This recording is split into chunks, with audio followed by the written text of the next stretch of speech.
Welcome to part 3 of my summer mini festival class. We just finished creating these cute cards and envelopes, and I'm going to show you how to make this cute caddy using the Stampin' Up! Box number 2. So for starters, I'm going to grab the Big Shot. I know it doesn't fit perfectly, but I'm going to give you some tips and tricks, and hopefully it'll be valuable to you.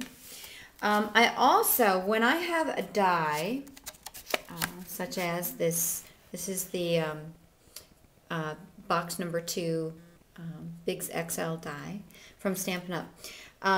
You want to be sure, because it both cuts and scores, that you have the cardstock. And then instead of the top acrylic cutting pad, you're going to use the extended crease pad from Stampin' Up. And let me line this up quickly. I also, when you get the crease pad, you get a couple little shims.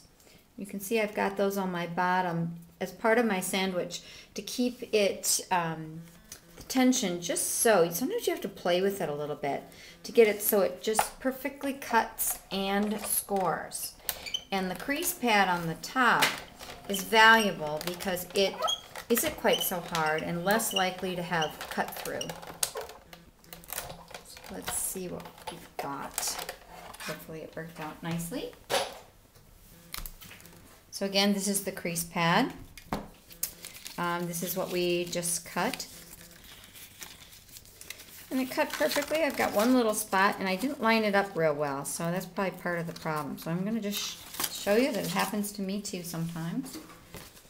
I'm going to use my snips just to clean that up. That tab is actually going to be hidden, but I just like it perfect. And then there's the Big's die. Here are the 2 shims, and you can use cardstock that will work as shims if you want to try to work with the sandwich. And this is one of the extended cutting pads. So this is crumb cake. I've cut this out. There's only a little bit of modification we need to do for the caddy. We have to cut off this tab and this tab.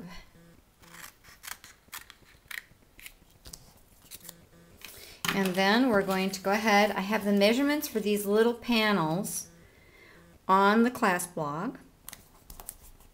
We can go ahead and attach those. I'm going to set it aside for just a second because we're going to work on the main panel. And I'll show you that in just 1 second. Continuing with the sentiment for our little note card caddy. Here's some Whisper White. I've mounted it on Tangerine Tango. Again, the measurements are on the blog. I'm using a cute stamp from Flight of the Butterfly, inking it up in Early Espresso. And I'm going to go ahead and stamp. To line things up, I tend to always use my little grid map, which is what I'm doing again.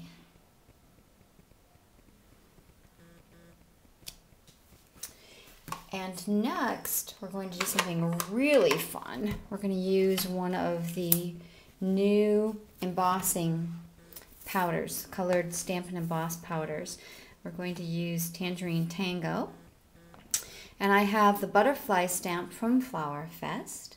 And I will ink that in Versamark first, so it's a nice and sticky image to grab onto the Stampin' Emboss powder.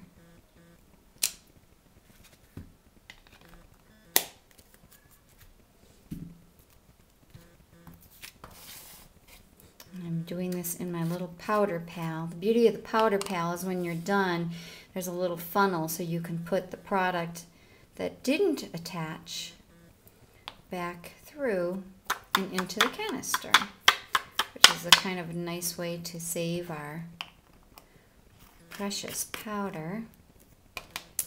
And I'll next gather the heat, or grab the heat tool.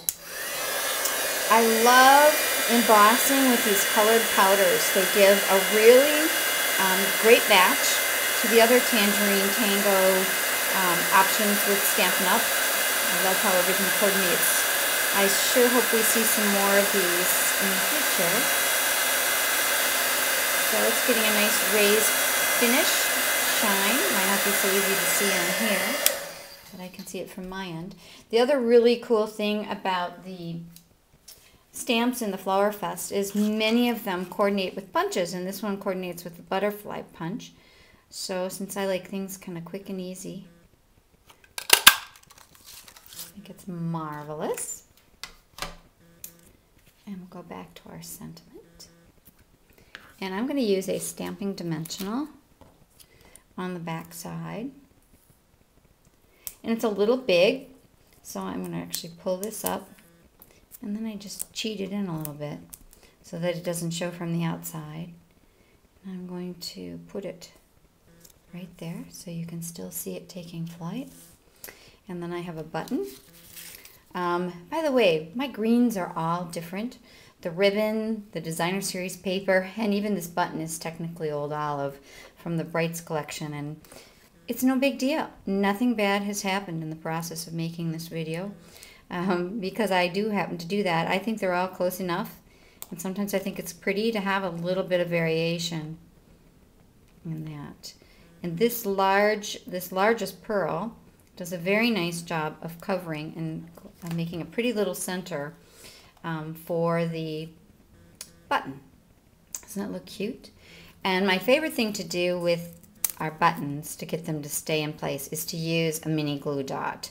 That seems to keep the buttons in place. And now I just had this little guy slide on me. Put that back. As I was pulling, I pushed it right off.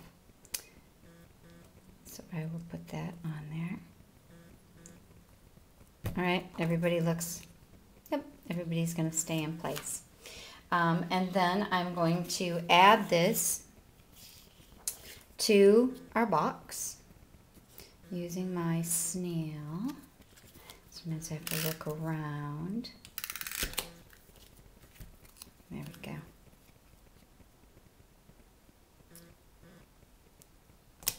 Now, I've got 1/2 of the caddy already made. Again, these dimensions are all on there, but this is the, technically, I guess, the front.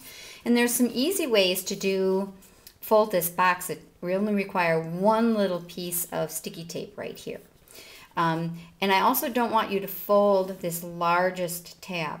You can just leave that alone. So here's the one tab that ultimately will be the one that we adhere. I'm just folding the score lines.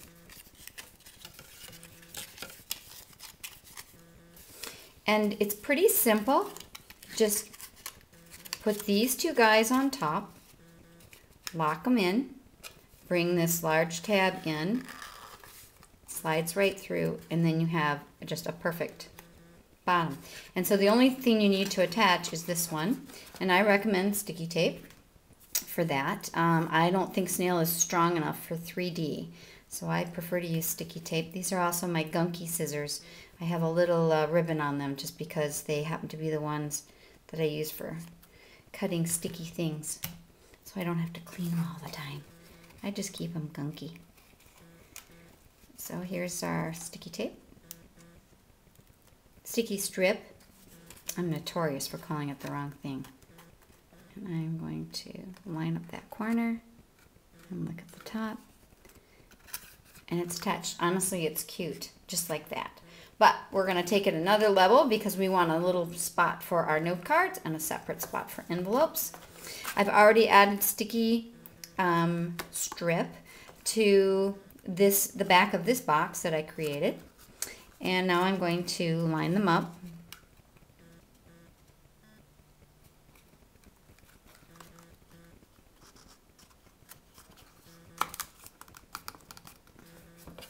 This one is there. That one looks pretty good now. And then to make the handle, I'm using this oval punch. I'm using the old Stampin' Up! Punch style, but the punch that's available now is the exact same size. And I'm doing something terrible. I'm actually going to punch through 2 layers. It works just fine. I'm lining it up, and I'm putting it, just a smidge above the score line that we did not fold. So we've got our handle. How cute is that? So you can see how everything's going together. And then, oh horror of horrors, I am using some certainly celery 1¼ inch striped ribbon. And you can tie this any way you want. I'm just going to show you one way that I'm going to tie it so it will stand up. I kind of like that look.